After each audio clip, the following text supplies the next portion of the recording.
Seja muito bem-vindo a mais um episódio Pinga Fogo do J17 Talks. Hoje, na companhia de Valdirene Nascimento. Opa! Oi, tá vendo o que é a programação neurolinguística? Viu as trilhas neurais aí, como elas estão?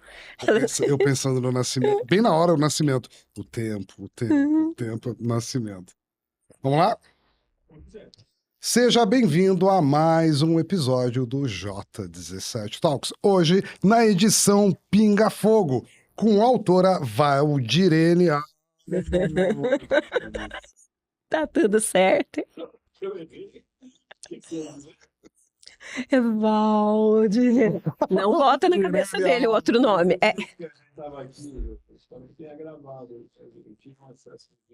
Ah, teve. E quem nunca? Seja muito bem-vindo a mais um episódio do J17 Talks, agora na edição Pinga Fogo, em companhia da autora e escritora Valdirene Alves, no lançamento do seu livro Você é do Tamanho da Sua Comunicação. Seja bem-vinda, Val! Muito, muito obrigada. Agradeço muito por esse bate-papo que eu tenho certeza que vai ser cheio de energia. É um pinga-fogo super rápido e super dinâmico, e o livro é preparado para isso, porque são dicas rápidas, curtas e objetivas, para você que quer melhorar as suas habilidades em comunicação. Pergunta muito importante, Val. Nós estamos observando aqui todos os elementos do seu livro e a gente tem uma comparação muito importante. O que é mais importante, escutar ou ouvir? Há uma diferença muito grande que as pessoas confundem. A primeira coisa, quando nós estamos ouvindo, é algo mecânico. Eu escuto barulhos, eu estou escutando ruído, nós estamos ouvindo o tempo inteiro. Escutar é diferente. Escutar, você precisa estar presente. Você precisa da tal da escuta ativa. Então, há uma diferença entre escutar e ouvir. Eu preciso escutar verdadeiramente, porque ouvir é mecânico. E num processo de comunicação, temos que escutar muito bem o outro e escutar também a nossa própria voz. Excelente. E agora outra pergunta importante. Compreensão ou convencimento? O que é mais importante num processo de comunicação? Para você convencer, você precisa compreender, não tem como. Então, aí entra de novo a tal da escuta. Eu preciso escutar, eu preciso compreender para depois convencer, se for o meu objetivo dentro desse processo. Olha que maravilhoso, temos mais uma pergunta importante. Imitar ou criar o meu próprio estilo de comunicação? Essa não tem dúvida. Autenticidade sempre. Você precisa ser autêntico. Você pode até começar, não digo imitando, estudando o outro. Isso sim. Dentro de PNL nós trabalhamos muito isso. Mas não imitar. Nada melhor do que a sua autenticidade nesse processo comunicativo. Então você vai pegar o que o outro tem de melhor. Você pode até treinar parecido daquela forma, mas tem que fazer do seu jeito. A sua comunicação tem que ter a sua assinatura. Eu quero falar sem sotaque. Eu quero falar de uma forma mais neutra, mas o meu sotaque é muito puxado. Como é que a gente faz para trabalhar isso? É possível?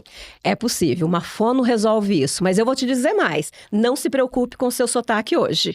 Sotaque é uma marca da nossa história. Há alguns anos, quando eu comecei a trabalhar como repórter em TV, todo mundo tinha que falar da mesma forma. Poucos sotaques, eles eram, não digo aceitos, mas normalmente fono tinha um trabalho muito grande para tirar o sotaque de todo mundo. Hoje eu digo que faz parte da sua comunicação. É a sua marca registrada. Sotaque só vai te incomodar quando ele for muito acentuado e que ele impeça o outro de entender a sua mensagem. Aí é algo para você trabalhar. Mas, de um modo geral, sotaque é a sua história, seja ele de onde for. Então, entra na parte da autenticidade. Junto com um timbre de voz que sempre é muito marcante, muito bonito. Agora, o que a gente tem que tomar cuidado são com os erros de português e algumas figuras de expressão que não são aceitáveis. O que empobrece o nosso processo comunicativo? Vícios de linguagem. Erros de português, isso daí já é muito mais sério. Mas vamos para os vícios de linguagem. Quais são os principais aí que atrapalham muitos processos comunicativos?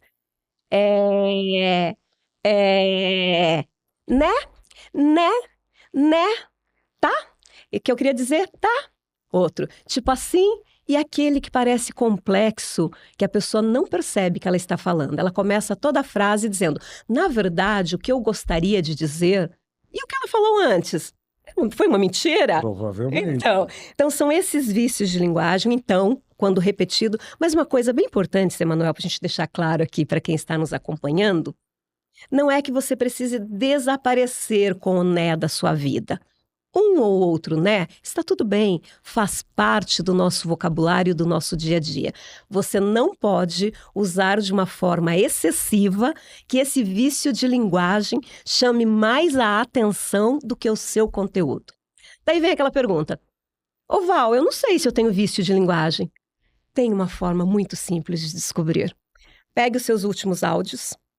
Pegue o último podcast que você participou, ou se não participou de nenhum, grave um texto espontâneo e escute. Porque o vício de linguagem, ele passa completamente despercebido para quem está falando. O cérebro não registra, entra no automático. Então você só vai perceber quando você olhar de forma dissociada aquele seu conteúdo. É um teste rápido. Dicas de ouro para você. Observe que no treinamento você consegue encontrar todos esses detalhes no seu vício de linguagem ou nos seus hábitos de falar e polir as suas habilidades. Muitas vezes você consegue substituir aquele vício de linguagem que você assiste, tendo se gravado, por exemplo, falando, ou no podcast, como a Val citou, por pausas. Não se preocupe em preencher todo o espaço. A pausa, inclusive, que eu fiz agora, é necessária para que você possa absorver e compreender. A compreensão que nós falamos agora há pouco não é apenas a minha para que eu possa falar para você. Eu preciso te dar o tempo de compreender a minha mensagem. E aí que vem todas as técnicas que a Val traz aqui: velocidade, entonação, timbre, altura. Para cada momento, nós vamos utilizar um perfil de linguagem mais agressivo, mais acelerado, mais dinâmico, mais entusiasta, mais sério. Isso você vai utilizar em toda a sua vida. Tem um capítulo aqui que fala de pitch. Ô, coisa difícil da gente encontrar no mercado de trabalho. Me fale de você e do seu negócio em 1 minuto e 40 segundos. 4 horas depois. Você está lá, ouvindo, e a pessoa não conseguiu dizer quem é ela, o que ela faz, qual o seu diferencial de mercado e o que ela pretende naquele momento. E a Val traz algumas técnicas muito importantes. Como é que você pode começar se apresentando e abrindo uma conversa? Dá uma dica para nós, Val. Primeira coisa, você tem que partir daquela pergunta que é assim: quem é você? De verdade, porque sempre eu falo quem sou na empresa, do meu crachá. Então, no que eu acredito? Esta é a primeira frase, é quase como se fosse um slogan do meu nome, a primeira coisa. Mas para você fazer isso, você tem que treinar em casa. Então, vamos pegar um papel ali, papel e caneta em casa, ou o seu notebook, ou o seu celular, e vamos colocar: quem sou eu, na verdade? Se eu for me definir, sou Valdirene Alves, uma jornalista apaixonada por comunicação. É assim que eu me defino. O que eu faço? Eu ajudo pessoas e empresas a desenvolverem esta habilidade da comunicação. Por que eu faço isso? Porque é o meu propósito. Eu acredito verdadeiramente que quem se comunica bem vive mais feliz. E o que eu quero que você saiba, que a comunicação é uma habilidade que pode ser desenvolvida. Veja, são 4, 5 frases. Então, pitch é isso. Esta é a apresentação rápida, assertiva, objetiva e verdadeira. E não existe pitch perfeito. Ele está sempre sendo mudado, aperfeiçoado, melhorado e de acordo com a sua audiência. Mas ele tem que ser verdadeiro, impactante e claramente compreensível. É como você apresentar um pitch do seu negócio. Quem somos nós? O que eu faço?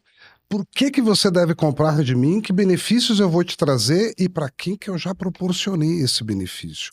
A lógica utilizada numa corporação é a mesma que você vai utilizar para cuidar da sua imagem. E comunicação está intimamente relacionada à sua imagem.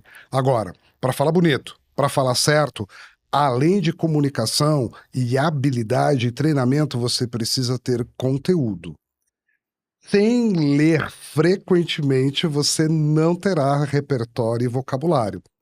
Recomendo que você faça da leitura um hábito diário, não só por prazer, diversão. Eu mesclo entre leituras técnicas, gosto bastante de ficção, mas eu leio muito livros infantis por causa do meu filho. E desde que ele é pequenininho, todas as noites antes de dormir, nós lemos.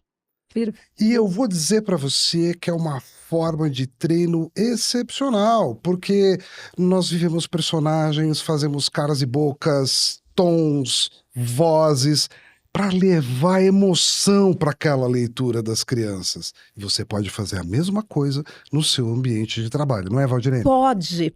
Eu trago isso nas mentorias, nos treinamentos, eu falo disso no livro. Além de leitura infantil, Zé Manuel, poesias. Ai, Val, eu não gosto de poesia. Então vamos fazer pelo menos como um treino? E o que você trouxe aí é verdadeiro. Para você chamar a atenção de uma criança, você tem que usar todos esses elementos da comunicação: os gestos, o olhar, a entonação, a emoção, volume da sua voz. Você não pode ler "Era uma vez, a criança vai dormir". Então ali você está treinando. E poesia é a mesma coisa. Quando você pega a poesia, tem sentimento. Você não vai falar de amor, de tristeza, de saudade da mesma forma. Então você vai usar esta leitura em voz alta, de leituras infantis e também de poesia para você trabalhar esses elementos que você vai levar para sua empresa. É claro que você não vai chegar lá, "Era uma vez", mas você tem que saber que você é capaz de trabalhar tudo isso dentro das suas apresentações. Então, quando você treina com leitura, você vai se tornar um comunicador melhor. Val, não tenho muito tempo. Pega o seu e-mail e leia em voz alta, respeitando. A nossa fala precisa ter todos os pontos, precisa ter vírgulas, precisa ter sentimento, porque senão fica tudo uma coisa só. Então, até um e-mail de trabalho, você lendo em voz alta, você está treinando a sua comunicação, respeitando pontos, vírgulas e sentimento das palavras. E além de tudo, é um ato de educação para a pessoa que está te ouvindo. Falar bem, falar de forma compreensível e usar um vocabulário adequado para aquele perfil de comunicação é um sinal de respeito. Muito bacana, hoje eu recebi aqui Valdirene Alves falando do livro Você é do Tamanho da Sua Comunicação, e só depende de você ser pequeno ou grande. Todas as dicas que a Val trouxe aqui te tornam muito grande. Val, suas considerações finais. Comunicação é poder. Eu não tenho a menor dúvida disso. E quando eu digo que você é do tamanho da sua comunicação, você precisa realmente acreditar que você tem este poder de se mostrar ao mundo da forma que você acha que o mundo precisa te enxergar. Aquela pessoa que usa palavras pejorativas, negativas, ela está colocando rótulo para se definir que o mundo vai passar a enxergá-la daquela forma. Então, use boas palavras, destaque o seu potencial, valorize a sua história, porque você é do tamanho da sua comunicação. Sim, eu não tenho a menor dúvida disso. Invista em você, invista no seu futuro, invista na sua comunicação. Aqui na descrição, aqui na legenda, você vai encontrar todos os canais de contato com a Valdirene e os links onde você vai poder se conectar a ela e adquirir o seu exemplar. Muito obrigado pela presença e esperamos você num dos próximos episódios. Sempre à disposição. Até a próxima, pessoal! Tchau.